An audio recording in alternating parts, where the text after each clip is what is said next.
রহমতুল্লাহি ওয়া বারাকাতুহু। আমাদের ঘোষগ্রাম সংগঠনের আমার শুদ্ধ বড় ভাই উনি বাইরে ছিল, অনেকভাবে আমাদের সহযোগিতা করতে করেন আর এবার আসছে, তাই আমি রিকোয়েস্ট করতেছি আমার শুদ্ধ বড় ভাই কুদ্দুস ভাইকে আমাদের সংগঠন বিষয়ে কিছু বলার জন্য আহ্বান করতেছি। বড় ভাই কিছু বলেন। আসসালামু আলাইকুম। ওয়ালাইকুম আসসালাম। আমরা ঘোষগ্রাম যুবতান বিতরণ থেকে প্রবাসীদের বলতে চাই যারা বাইরে আছে, আমরা চাই যে সামনে যে ঈদুল আজহারে যেন অসহায় মানুষদের আরো বেশি করে আমরা যেন এভাবে দান করতে পারি। তাদের কাছে আমি আকুল আবেদন করবো যারা বেশি বেশি করে আমাদের ইরশাদ ভাই নম্বর আছে তাদের আমরা টাকা দিই।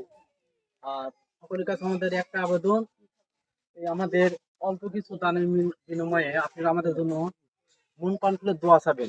আমাদের একটাই কামনা যেন আল্লাহ তাআলা আমাদের কালে এবং পরকালে যারা দান করেছে আমাদের সহযোগিতা করে তাদের যেন আল্লাহ তাআলা এর বিনিময়ে উত্তম জাযা দান করে। এটাই তোমার মানে এটাই আপনাদের কাছে হচ্ছে আমাদের চাওয়া, অন্য কোনো চাওয়া নেই। দোয়া করি বাবা। আবো রেডি কর।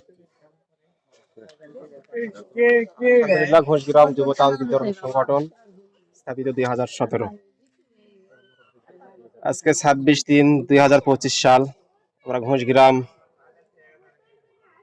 ত্রাণ বিতরণের জন্য আসছি, আপনারা দেখতেছেন।